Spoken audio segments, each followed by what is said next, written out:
Welcome. Hello, guys. All right. Thank you very much. It's great to be here. Thank you so much. It's awesome to see this like a full house. Really, I'm amazed. I'm honored to be here. Thank you very much. I'm going to talk about the history of metal and also the evolution of the electric guitar sound, as it states back there. And yeah, I'm going to talk a bit about how technology also shaped the sound of metal music. So before I start, I want to just see what you guys are about and if anyone knows about metal in general, you know. I don't know, it's a very diverse crowd, I think. So it's good to hear about, what do you guys think when you hear the word metal music? Maybe raise your hand, throw me some words, and then we see, okay, what do you know about it, actually, before I start? Anyone? Sorry?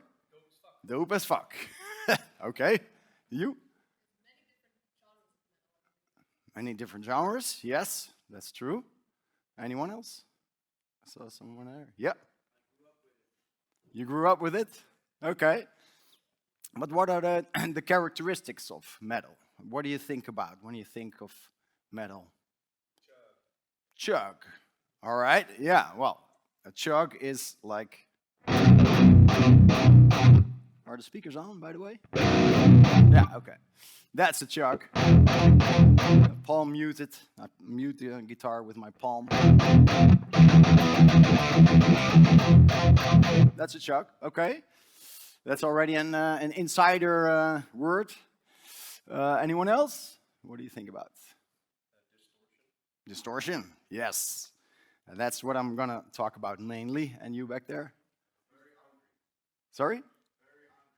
Very angry. Very angry? Oh, sorry. Who said that? Ah, you. Very angry, yes. Aggressive. Aggression. That's also a part of metal, for sure. Okay. Good to know. So you know a bit. Are there any metal fans here who really listen to a lot of... Whoa, whoa, whoa. Okay, nice. Does anyone know my band Textures, by any chance? Ah, that's cool. All right. That's really nice to see. Okay. I'm gonna, dive back into history a bit. This was a sort of a personal research for me as well. Because I'm in the progressive metal scene, as it is called. So, in my opinion, the progressive metal is like one of the more advanced places of the sounds of metal nowadays, you know. And of course, that comes from somewhere. So, but where did it start? That's my journey. I want to take you on a journey with me back to where it started and how did that come together and how did we get this extreme, you know, what you just heard, it's quite extreme, but how did it get there? So I'm gonna go through some examples of bands in the past and artists that helped shape the sound of metal. And in the end, I will play a full song of my band Textures, where we sort of combine all these things that I've talked about through this masterclass. All right, I'm gonna need different guitar for the start. Let me see. So, when you think of when it started, does anybody know when the guitar was invented, the electric guitar? Any idea? Yes, you? In the 50s, might be earlier. 30s, yes. Actually, 1928, the first very electric guitar was invented. And from then, only artists started playing, you know, amplified.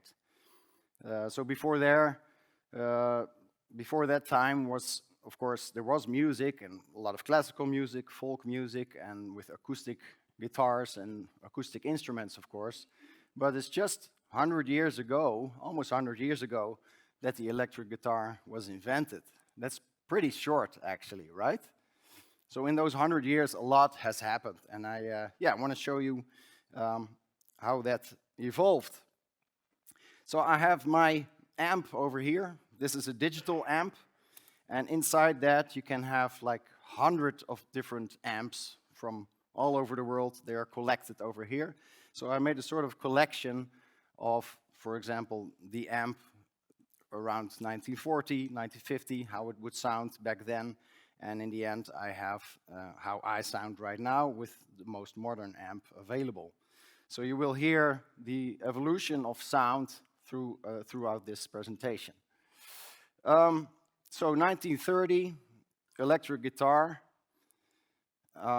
Does anybody know which artists might have started this kind of scene and this genre with, I'm talking about guitar music.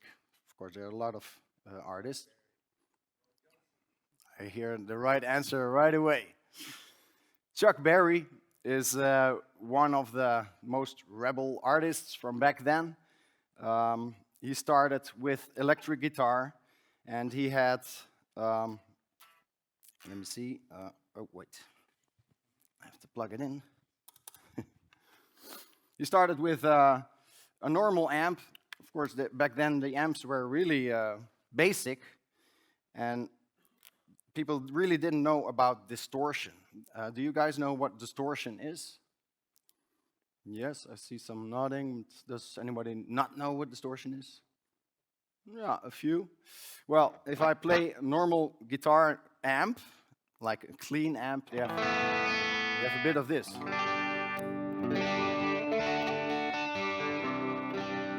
That's pretty clean, and I mimicked the Chuck Berry sound over here. So if I play a bit soft, it's a bit like pretty clean.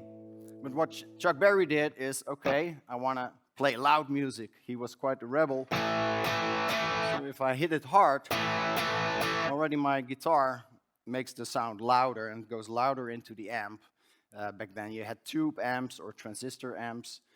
So the sound distorts literally inside the amp and inside the cabinet. It gets compressed and distorted a bit. So if I play it hard, you already hear some distortion. And that's what you hear with Chuck Berry as well. I'll just play what he did back then, his most famous song, and then we go from there, more extreme and more extreme.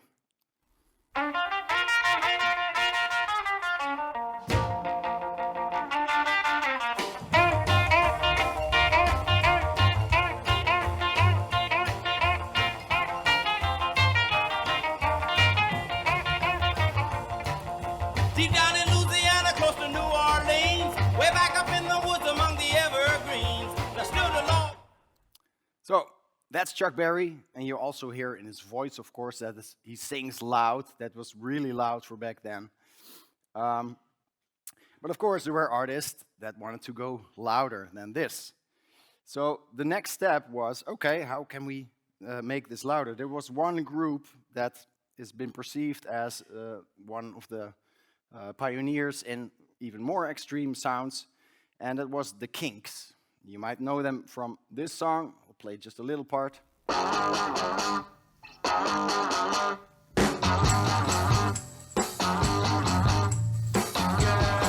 You really got me going. You got me so I don't know what I'm doing. So that was a bit more extreme. Still, for us now, it doesn't sound that extreme, but you hear the sort of distortion that they have. And what they did back then is they cranked their amps, of course. They were a bit rebel. You can say they were the start of the punk revolution. It's sort of the start of the punk scene. And of course, punk has influenced rock and metal very much back then. So punk, really shaped the sound of metal and rock for sure. But what they did is they cranked their amps. They think, okay, this sounds cool. And by accident, they broke the speaker. And if you break a speaker of a cabinet, it sounds a bit like that. I emulated it over here.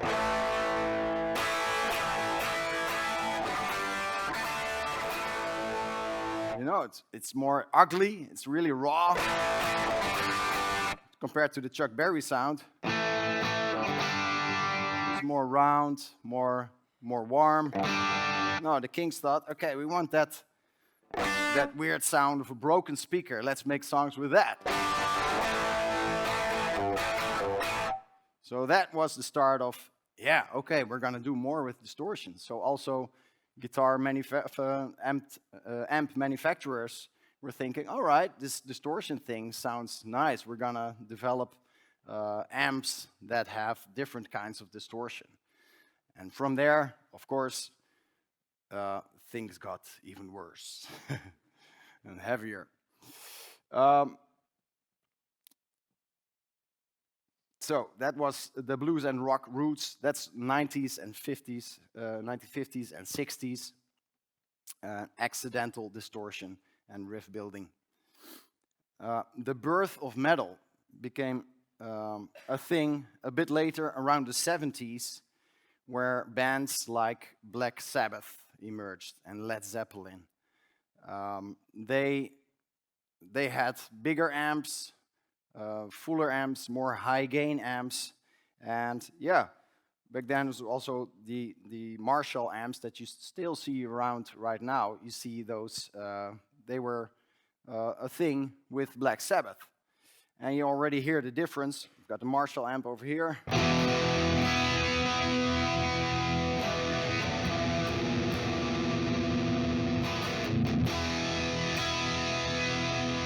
That's really full and round and heavy, more low end, more bass, you know, compared to the Kings. This is more like a Black Sabbath sound. And Deep Purple, of course, who doesn't know the classic riff, like the Smoke on the Water riff. It's one of the first really heavy riffs, you could say, that also influenced metal and heavy rock.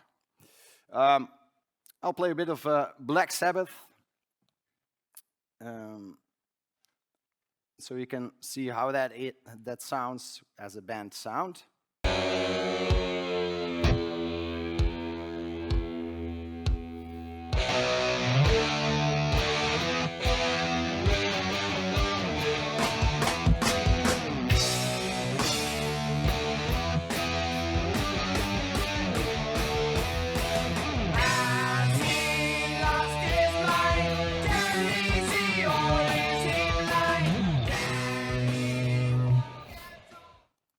So that is a step on top of that, right? Of course, it can be more extreme. We go through it in a quick way because there's a lot to talk about. Then you have 𝗃𝗶𝘀𝗶𝘁𝗶. Who knows what that means? Yes? New wave of British heavy metal. Yes! Everybody heard it? New wave of British heavy metal. That is really the name of that kind of metal, which also brought a lot of new things along with it. There was a cleaner, tighter distortion. You know, the Black Sabbath distortion was a bit meaty and heavy, but you cannot really play faster stuff with that because it gets not so clear. So for this kind of stuff, for example, Iron Maiden, they play with a lot of gallops. Gallops are this, you know, like really like a gallop. And if you do that with the Black Sabbath sound, for example, that will not. It sounds too muddy. It doesn't sound aggressive. It doesn't sound direct. So yeah, they shape that sound into something more direct. It has more high end, And some of the bands added a pedal in front of the amp, which also gives the signal a bit of extra, bite, extra aggressiveness, extra directness, extra cleanness, so to say. So that was something like this.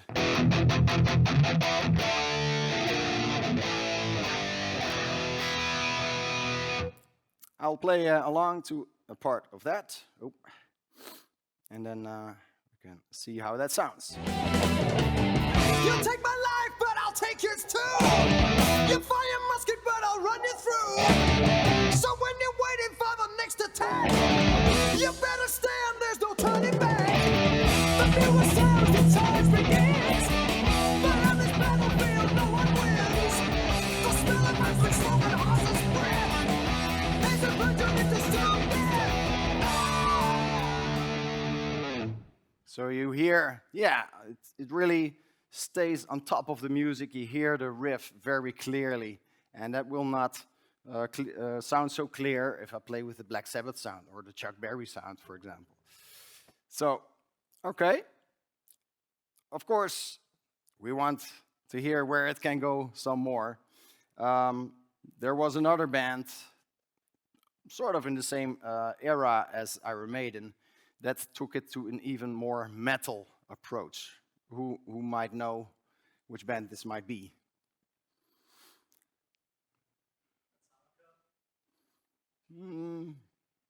Nope. A bit earlier. Priests. Judas Priest. Yes. Their sound was back then very metal and was really renewing sound. I'll play a bit along with that, with also this sound. So it is more sharp, more aggressive.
Until there.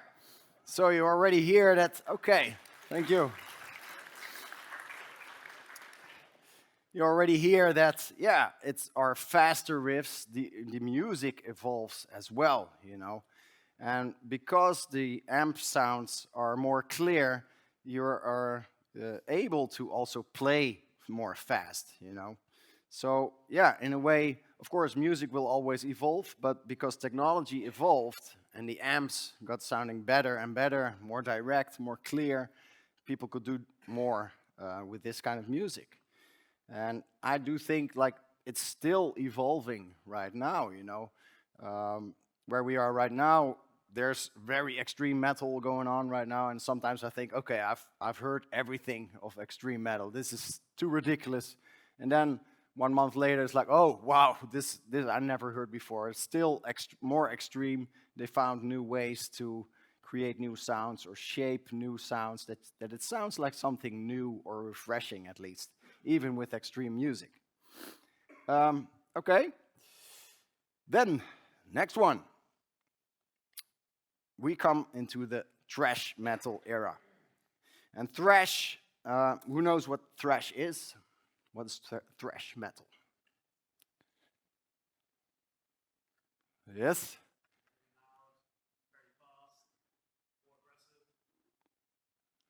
Yeah. what is different about thrash metal than what you just heard, heavy metal?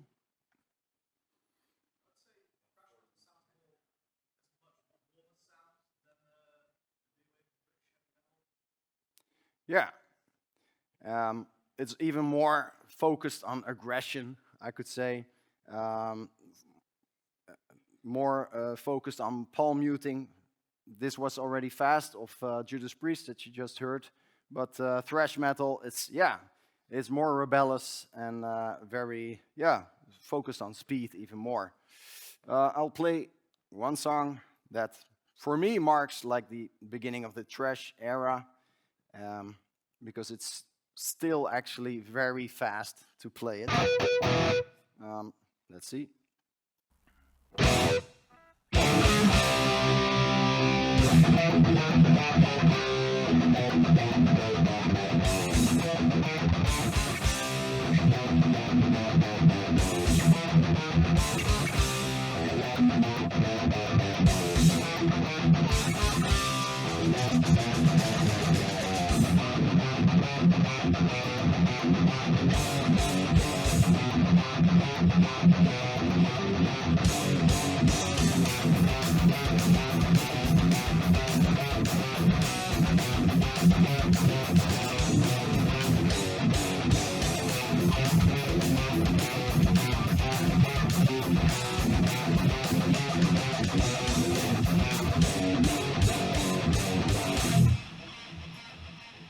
So very much focused on speed and aggression. And this was, very around the 80s. So it was a big statement of Metallica. This was Metallica. And a lot of bands followed their path and created more thrash metal like this. Of course, until now, until this era, you just heard Judas Priest, which has a high voice, right? High melodies. Metallica, probably everyone knows a bit of Metallica. He always sings with melody. So until this point, 1980s, there was always melody vocals and high vocals, but aggressive. But from there, something else emerged, which was also fast, but with vocals even more extreme. Who might know what I'm talking about? Screams? Grunts? Yes. And what's that style called? Death metal. Yes. So that is the next step that the bands took. Death and black metal. I'll blow my nose for a tiny bit. My nose is not with me today.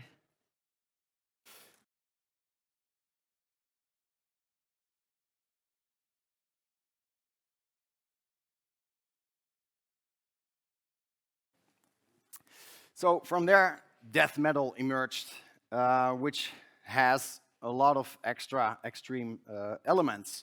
Brutality, speed, darkness, tremolo picking. Does anybody know what tremolo picking is? Yeah, that's this. That's tremolo picking. You might know it also from... That's actually also tremolo, but it's not death metal. And scooped mids. What does that mean? Well, maybe I can illustrate it a bit more. Like, there are a lot of death metal bands that... let me see. This is the normal sound. If I scoop the mids, you know, the frequencies of an amp or of a guitar, you have low end, you have mids, and you have high end. So the bright sounds or the dark sounds and the mid sounds. If you scoop the mids, what a lot of death metal bands did back then, you have a more chunky, meaty sound.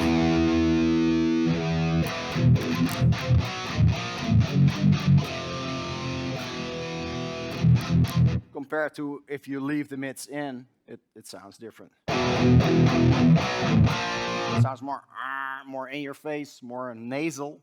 So yeah, what a lot of bands did is take out the mids, and it feels more extreme. Also, the palm mutes feels more, direct and intense. So it's all about brutality and about, having a dark sound. If you might know, any death metal band, they always have sort of subject about horror or blood or darkness. It's really extreme. So one of the first bands that got big with that is Morbid Angel. Other bands you might think of is 𝗃𝗶𝘀𝗶𝘁𝗶. Everybody ever heard of that? 𝗃𝗃𝗀𝗃𝗁𝗃? No? Yes? Okay.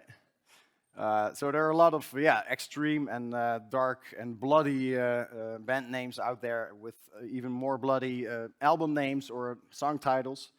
I will not go into that, but I will play a part of a death metal song for you by Morbid Angel. Let's see. Oh, no, not there yet.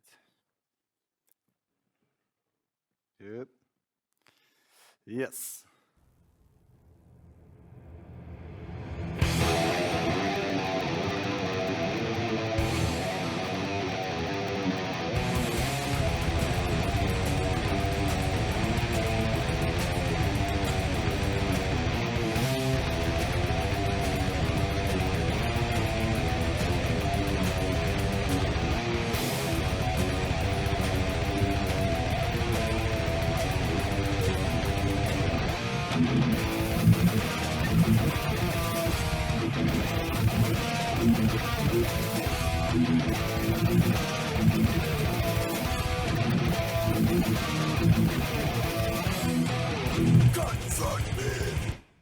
Until there, you hear a lot of things happening there. Well, maybe I'll play a bit more so you hear also the vocals for this kind of style. Unholy one, bastard sin, son of the earth.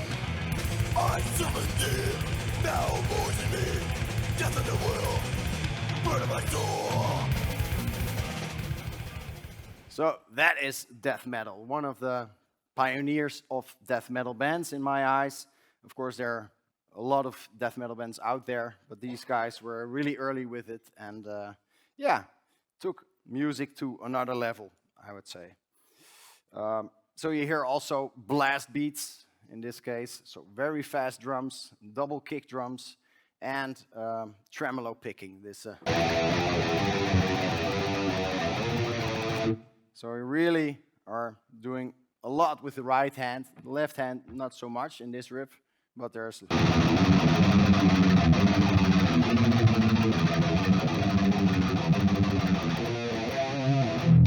there's a lot going on with the right hand. And yeah, of course, the amp changed with that as well. What I have right now is a PV 5150, which is one of the classic amps that's used more and more in modern music. So from the 1980s, 1990s, you hear this amp a lot. Okay, next step, still have time? Yes. We have a few more. There is one band that started with another movement, and they used not a 6-string guitar, which I played right now. No, they wanted more extreme. They wanted an extra string. So they started with a 7-string guitar. Who might know which band I am talking about? Korn, yes, 100%. That was a band that really brought the attention to 7-string guitars. I play with my band a lot of 7-string guitars, and I'm really liking it. It's actually just a 6-string guitar. If I play a normal chord, this is a 6-string, and only the lowest one, the thickest string, is a low B below it. So you have a normal guitar, but there's a low B below it. So that became famous back then. Also around the 1980s and 90s, more the 90s, became the new metal movement. What Korn also did is, okay, they found the 7-string guitar. That's pretty low. But they thought, okay, this is low, but can we go even lower? So of course, they experimented with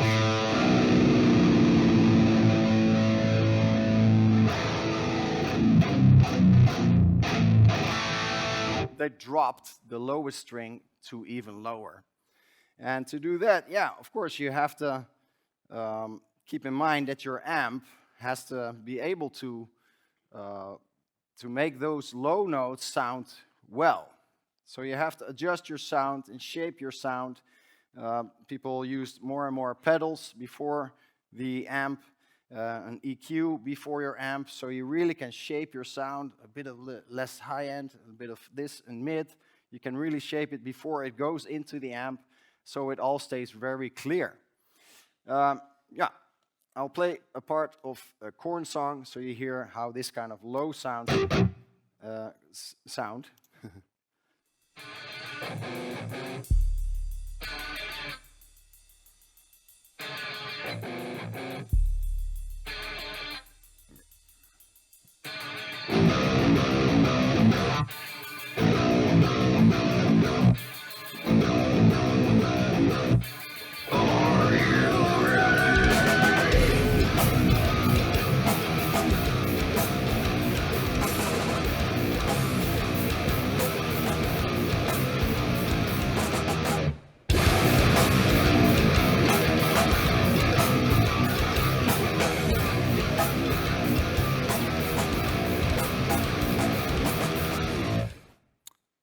That is a typical Korn riff. So 7 strings guitar, drop tuning. It's more percussive than melodic. And yeah, if you listen to the riff, it's not really a scale. It doesn't really sound melodic, you know. It's just a few frets next to each other, chromatic scale. So they make it more abstract. So the focus is more on groove, on rhythm in this case. And they built their style upon that. So that, yeah, is really a new metal movement, you could say. All right, we go on. A few more to go. Then we get to a bit more bands that are from the late, let's say 20, 15 years, which is metalcore and progressive metal. So with textures, we're also in this range. But there's one band that's really, hit me in the face with their music since already 1995. But I'm going to play a riff of one of their songs where they play with an 8-string guitar. Now, I don't have an 8-string guitar, but I can, of course, mimic that sound with my digital amp. So they have another string on top of the 7 and have a low F sharp as the lowest string. And even in some of their albums or songs, they drop the F sharp to an E. So yeah, it goes really extreme.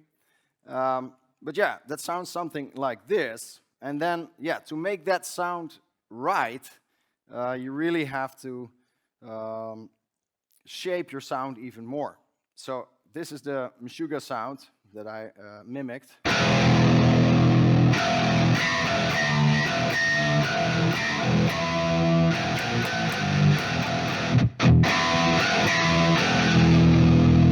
So it's very low. This is a low E. So normally a guitar is tuned in E, a high E, but this is an octave lower, which is normally only a bass guitar is in that range. So they set up their whole music where the guitars sound like a bass guitar, but they are using high gain amps. So in order to make that sound right, you put a pedal in front of it, you put an EQ in your chain because, it might sound too low, too muddy because there's so much low end.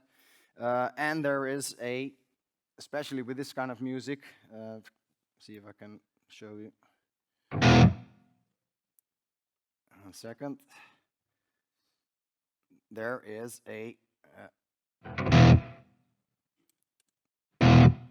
You cannot really hear that, but noise reduction, a noise gate necessary because, yeah, I cranked the amp and also there's a lot of gain. So there's a lot of noise coming. So in the silences of the riff, it should be silent. So that's why I have a pretty strong noise gate in the chain, so the sound gets cut off and there's nothing in between. And yeah, that's sort of a new kind of style they have with this kind of song, because yeah, it's sort of based on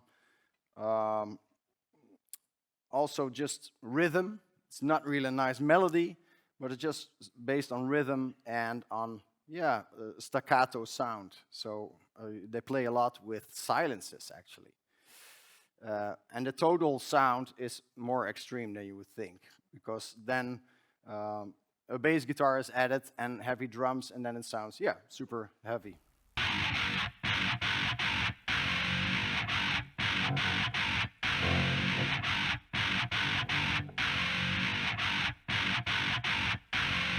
Does that sound?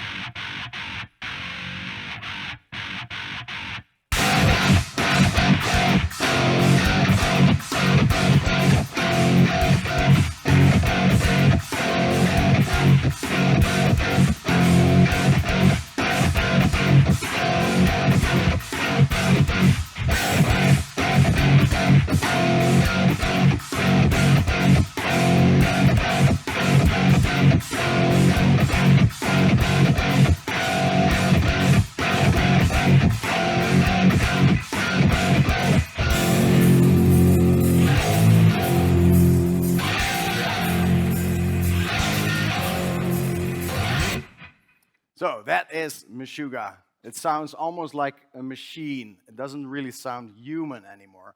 And that's their goal, you know, sound inhuman, like industrial sound. And the guitars don't really sound like a guitar anymore. It's just very extreme. So to conclude, it's about time, but I'm going to play one more song of Textures. With Textures, we always aimed to sort of combine a lot of things that happen sound-wise in metal and in general. So I'm going to play a song where a lot of these things that I just talked about come together. So you hear a lot of high-gain sounds, but also lower-gain sounds. In nu metal, there was a lot of use of effects as well. I didn't really talk about that, but in Textures, we blend that in as well. And yeah, also the use of melodic vocals and screaming vocals all in one. So I'll play that for you, and then after that, there's some space for some questions if you like. Don't have to be in drop tuning for Textures.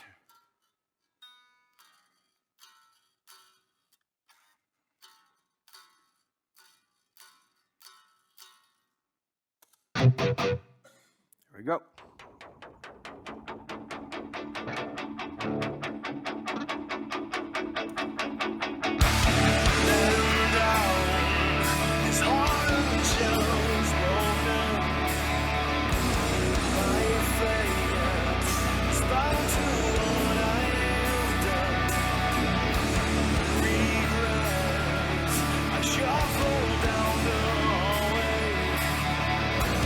Precious time.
Right.